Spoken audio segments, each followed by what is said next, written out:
हा अधिक एकोप्याचा संदेश एक पाऊल मुस्लिम मंडळानं अतिशय मजबूतीनं समोर टाकलेला आहे. आखरी उत्सव हा आनंदासाठीच असतं, तो कुठल्याही धर्माचा असू द्या. उत्सवातून काही वाईट होण्याची आपण अपेक्षा कधीच करत नाही. त्याच्यातून आनंद भेटला पाहिजे, आशीर्वाद भेटला पाहिजे आणि त्यानं केलेलं धाडस हे फार मोलाचं आहे. कारण मला वाटतं आखरी राम रहीम जे आम्ही पाहतोय हे सगळं एक आहे.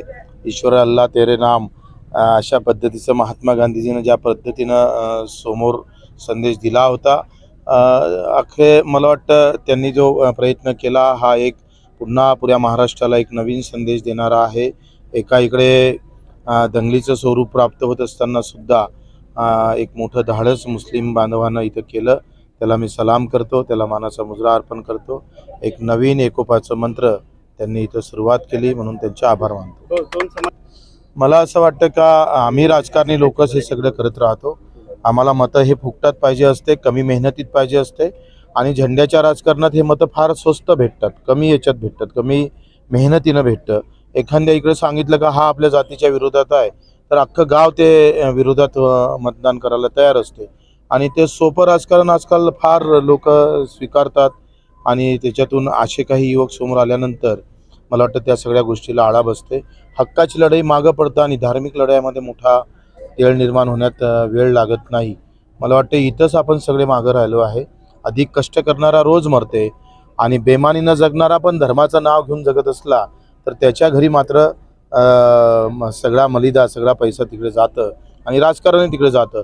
ते सगळं हाणून पाडायचं असेल तर आम्ही सगळे कष्ट करणारे लोक, काम करणारे लोक, ते कुठल्याही धर्माचे असू दे, जो जो मेहनतीनं कमावतं, इमानदारीनं कमावतं, त्याची जात एक आहे, त्याचा धर्म एक आहे. जरी वेगवेगळे असेल तरी आमचे कष्ट मात्र एकच आहे. त्याच्यातून घाम गाळणारेच सगळे आहे. त्याची कुठली दुसरी जात नसतं. त्याची शेतकरी आणि मजूर हीच एक जात असतं मला असं वाटतं. यादव अकोले गटाचा रहिवासी आहे. आमच्या गावामध्ये बघायला गेलं तर हिंदू आणि मुस्लिम आमच्या गावात कधी एक आपले भावभावाप्रमाणे राहतात. कारण आमच्या गावामध्ये हिंदू मुस्लिम आणि इतर सगळे समाज कधी एकमेकांमध्ये मतभेद नसतात आणि कोणताही कार्यक्रम असेल समाजाचा तर आम्ही एक दिवाळी असेल, रमजान असेल, आम्ही एकमेकांच्या घरी जाऊन उत्साहाने साजरा करतो. आणि हा जो मंडळाचा आमच्या मी म्हणतो तालुक्यात नसेल तर सोलापूर जिल्ह्यामध्ये पहिला असेल, ग्रामीण भागामध्ये शहरात असेल, पण हाच एकोपा आम्ही यापुढे हिंदू मुस्लिम आम्ही एकाचं प्रतीक शिवजयंती असेल, बाबासाहेबांची जयंती असेल किंवा रमजान ईद असेल, गणेश उत्सव असेल, यामधून आमच्या अकोली काठीमध्ये सर्व समाजाची एकता आहे हे आम्ही संबंध महाराष्ट्राला आणि भारताला आम्ही दाखवून देऊ. आम्ही टिकवण्याचा प्रयत्न आम्ही 100% यातून देतो आणि समाजाला हाच संदेश असेल आमच्याकडून. नूर मोहम्मद मुल्ला। आज आपले या बच्चों को अच्छा आप पूजा करने आए थे, कैसा? और बहुत हमना खुशी हुई और हमारे में एकोपा हुआ हिंदू मुस्लिम में। ये मंडल हम पहला साल ओपनिंग करें, इसलिए हमको बहुत खुशी हुई। हिंदू के भी लोग हमारे साथ में, हम भी उनके साथ में भाईचारे से हम रहते हैं। कितनी लोक संख्या गावाची? 5000 तक है, हाँ। तो सब मिलजुल कर हम यहाँ रह सकते हैं।